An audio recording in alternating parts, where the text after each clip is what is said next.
অনেকদিন বাদে খাসির চর্বি দিয়ে ঘুগনি বানালাম। তার জন্য নিয়ে নিয়েছি সেদ্ধ করে রাখা মটর, আদা রসুন পেস্ট, খাসির চর্বি, পেঁয়াজ কুচি, টমেটো কুচি, কাঁচা লঙ্কা, টুকরো করে কেটে রাখা আলু। রান্নাটা আমি পুরোটা সর্ষের তেলে করব। সর্ষের তেলের মধ্যে কেটে রাখা আলুগুলো দিয়ে নিলাম। এবার একটু ভাজা ভাজা হয়ে গেলে কেটে রাখা পেঁয়াজগুলো দিয়ে দেবো। পেঁয়াজগুলো কড়াইতে দিয়ে দেবো, দিয়ে কিছুক্ষণ হতে দেবো, যতক্ষণ না লাল লাল হচ্ছে। এরপর আমি আদা রসুনের পেস্টটা দিয়ে দেবো, সেটা দিয়েও একটু নাড়াচাড়া করে নেব। এরপর আমি কিছু মশলা দিয়ে দেবো, হলুদ গুঁড়ো, কাশ্মীরি লঙ্কা গুঁড়ো, জিরে গুঁড়ো, ধনে গুঁড়ো, ভেজে রাখা মশলা আর একটু নুন। এটা দিয়েও একটু নাড়াচাড়া করে ঢাকা দিয়ে রাখবো। মশলাগুলো দেখে নেবো, তেল ছেড়ে দিয়েছে। এরপর আমি চর্বি, টমেটো আর কাঁচা লঙ্কা দিয়ে দেবো।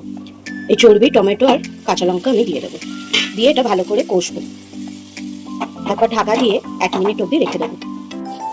এই চর্বিটা আমি 1 মিনিট হতে দেবো ঢাকা দিয়ে। চর্বিটা দিয়ে তেল ছেড়ে দিয়েছে। এবার সেদ্ধ করে রাখা মটর আর আলুগুলো দিয়ে দেবো, ভেজে রাখা আলু দিয়ে আবার একটু ভালো করে কষিয়ে একটু এটারও তেল ছাড়লে মিক্সি ধোয়া জলটা দিয়ে দেবো। একটু নাড়াচাড়া করে নেওয়ার পর এরপর মিক্সি ধোয়া জলটা দিয়ে দেবো। এখানে আর একটু পরিমাণ জল লাগবে, আর একটু জল দিয়ে দেবো। এবার এটা ঢাকা দিয়ে কিছুক্ষণ ফুটতে দেবো। একটু ঘিয়ের মধ্যে গোটা জিরে, দারচিনি, এলাচ, লবঙ্গ দিয়ে একটু গরম করে নিচ্ছি, নিয়ে এটা আমি ঘুগনিতে দেবো।